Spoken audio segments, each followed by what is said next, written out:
इस एक्सप्लेनर में आपका स्वागत है। आज हम बात करने वाले हैं एक ऐसी स्ट्रैटेजी की जो 2026 के इस कट थ्रोट जॉब मार्केट में इंजीनियरिंग स्टूडेंट्स के लिए लिटरली एक गेम चेंजर होने वाली है। हम उन डेटा और रिसर्च पर फोकस करेंगे जो कैंपस प्लेसमेंट की पूरी पिक्चर बदल कर रख देंगे। तो चलिए बिना किसी देरी के सीधे पॉइंट पर आते हैं। पुरानी घिसी-पिटी बातों को दरकिनार करते हुए सीधे उस अल्टीमेट सवाल से शुरू करते हैं जो आज कैंपस प्लेसमेंट्स के पूरे सिस्टम को रीडिफाइन कर रहा है।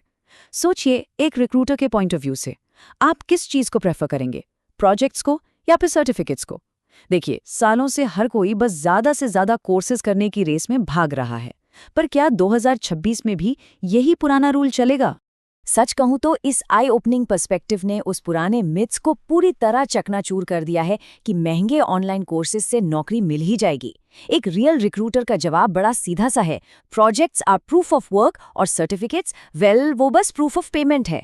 मतलब सर्टिफिकेट सिर्फ इस बात का प्रूफ है कि आपने कोई फी भरी है और कोर्स कंप्लीट किया है, जबकि एक लाइव प्रोजेक्ट एक्चुअली ये साबित करता है कि आप उस नॉलेज को रियल वर्ल्ड में अप्लाई कर सकते हैं। बड़ी बात है ना? अब जरा इस नंबर पर गौर कीजिए, 62%। ये कोई छोटा मोटा नंबर नहीं है। 2026 में एक जेनेरिक साधारण से रेज्यूमे का ऑटो रिजेक्शन रेट लिटरली इस आंकड़े तक पहुंच गया है। इसका सीधा सा मतलब ये है कि अगर आप वही कॉपी पेस्ट किया हुआ रेज्यूमे हर जगह भेज रहे हैं तो एआई स्क्रीनिंग बॉट्स उसको किसी इंसान के देखने से पहले ही डस्टबिन में डाल रहे हैं। मास एप्लीकेशंस पर डिपेंड रहने का ये सबसे बड़ा और सिवियर नुकसान है आज के टाइम में। लेकिन वेट, घबराने की बिल्कुल जरूरत नहीं है। पिक्चर का एक दूसरा साइड भी है जो एक बहुत बड़ी अपॉर्चुनिटी दिखाता है। 168%। 2023 से 2025 के बीच एंट्री लेवल हायरिंग में लगभग 168% का मैसिव उछाल आया है। जॉब्स मार्केट में पूरी तरह मौजूद हैं, बस वो उन्हीं कैंडिडेट्स के लिए हैं जिन्हें इस भीड़ से अलग दिखना आता है, और यहीं पर आपका पोर्टफोलियो काम आता है। तो चलिए आगे बढ़ते हैं हमारे पहले मेन सेक्शन की तरफ, योर डिजिटल पोर्टफोलियो ब्लूप्रिंट। ये उन सभी लोगों के लिए एक सीधा और प्रैक्टिकल सॉल्यूशन है जो इंटरनेट पर गोस्ट प्रोफाइल की प्रॉब्लम फेस कर रहे हैं। अब ये जो स्टेप बाय स्टेप ब्लूप्रिंट है ना, ये प्रोफेशनल ऑनलाइन प्रेजेंस बनाने के उस डरावने से टास्क को एक बहुत ही आसान चेकलिस्ट में बदल देता है। स्टेप 1, एक आसान सा बिल्डर चुनिए, जैसे नोशन या विक्स। स्टेप 2, एक बढ़िया सा अबाउट मी और अपनी स्किल्स ऐड कीजिए।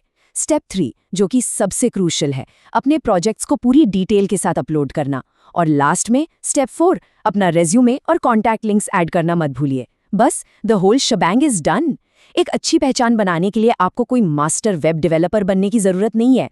और देखिए, ये समझना बहुत ज़रूरी है कि अपनी ज़रूरत के हिसाब से सही टूल कैसे चुना जाए। अगर आपकी कोडिंग प्रोफाइल है तो विदाउट अ डाउट गिटहब आपकी फर्स्ट चॉइस होनी चाहिए। अगर आपको फ्री में एक क्विक और शानदार वेबसाइट बनानी है तो नोशन और विक्स बिल्कुल परफेक्ट हैं। और हाँ, अगर आप मैकेनिकल या सिविल इंजीनियरिंग से हैं, जहां डिज़ाइंस और कैड ड्राइंग्स दिखानी होती हैं, वहां एक वेल डिज़ाइन पीडीएफ पोर्टफोलियो भी एकदम मैजिक की तरह काम करता है। अब आते हैं हमारे अगले सेक्शन पर, ब्रांच स्पेसिफिक प्रोजेक्ट आइडियाज। क्योंकि प्लेटफॉर्म चुनने के बाद सबसे बड़ा सवाल यही आता है कि उसमें एक्चुअल कंटेंट क्या डाला जाए। यहाँ हमने हर कोर इंजीनियरिंग ब्रांच को बिल्कुल exact real world project ideas के साथ मैप किया है, जो हायरिंग मैनेजर्स को इंस्टेंटली इंप्रेस करते हैं। कंप्यूटर साइंस के स्टूडेंट्स एक फेस रिकग्निशन सिस्टम बनाकर अपने कोडिंग और एआई स्किल्स को स्ट्रांगली शोकेस कर सकते हैं। इलेक्ट्रॉनिक्स एंड कम्युनिकेशन यानी ईसी के लिए एक स्मार्ट इरिगेशन सिस्टम सेंसर्स और ऑटोमेशन की गहरी समझ दिखाता है। मैकेनिकल वाले अपने 3D प्रिंटेड प्रोटोटाइप से सीधे तौर पर अपने डिजाइनिंग और मैन्युफैक्चरिंग कैपेबिलिटीज साबित कर सकते हैं। और सिविल इंजीनियरिंग स्टूडेंट्स एक सस्टेनेबल बिल्डिंग मॉडल के जरिए दिखा सकते हैं कि वो फ्यूचर की एक्चुअल नीड्स को कितने अच्छे से समझते हैं। Moving on to section 3, winning with quantifiable outcomes. देखिए, एक बहुत बढ़िया प्रोजेक्ट बना लेना तो बस आधी लड़ाई जीतना है। असली बाजी तो तब हाथ आती है जब आप उसके इम्पैक्ट को सही शब्दों में एक्सप्रेस कर पाते हैं। तो मेन पॉइंट यहाँ पर यह है कि एक आम से डिस्क्रिप्शन और एक क्वांटिफाइबल आउटकम में जमीन आसमान का अंतर होता है। जैसे मान लीजिए आप लिखते हैं बिल्ड ए वेबसाइट, ये बहुत ही जेनरिक और वीक लगता है। इसकी जगह अगर आप लिखें developed A responsive web app handling 500+ requests with 95% accuracy, wow, ये सुनने में कितना स्ट्रॉन्ग लगता है। ये डायरेक्ट कॉन्ट्रास्ट रिक्रूटर को क्लियर टर्म्स में बताता है कि आपने एग्जैक्ट वैल्यू क्या क्रिएट की है। नंबर्स हमें हमेशा एक रियल पिक्चर देते हैं। इन सब बेस्ट प्रैक्टिसेस के साथ साथ कुछ ऐसी फेटल प्लेसमेंट मिस्टेक्स हैं जिनसे बचना एब्सोल्युटली क्रूशियल है। 2026 के एआई स्क्रीनिंग बॉट से अगर आपको फिल्टर आउट नहीं होना है तो सबसे पहले अपनी लिंक्डइन प्रोफाइल पर एक प्रोफेशनल फोटो और थोड़ी एक्टिविटी दिखाकर इस गोस्ट प्रोफाइल के टैग को एलिमिनेट कीजिए। दूसरा, प्लीज एक ही रेज्यूमे को हजारों जगह मास अप्लाई करना बंद कीजिए, उसको जॉब के हिसाब से टेलर करिए। और आखिरी बात, फाइनल राउंड्स के लिए एआई मॉक इंटरव्यू प्रैक्टिस को किसी भी हाल में इग्नोर मत कीजिए। ये छोटी लगने वाली चीजें आपका गेम मेक और ब्रेक कर सकती हैं। और अब आता है इस पूरे फ्रेमवर्क का the golden rule. Update the portfolio every single semester. आपका पोर्टफोलियो ना कोई ऐसी स्टैटिक फाइल नहीं है जिसे बस एक बार बनाया और भूल गए। इसे एक लिविंग ब्रीदिंग डॉक्यूमेंट की तरह ट्रीट कीजिए। हर नए सेमेस्टर में जो भी आप नया सीख रहे हैं, नए टूल्स मास्टर कर रहे हैं, उन्हें ऐड करते रहिए।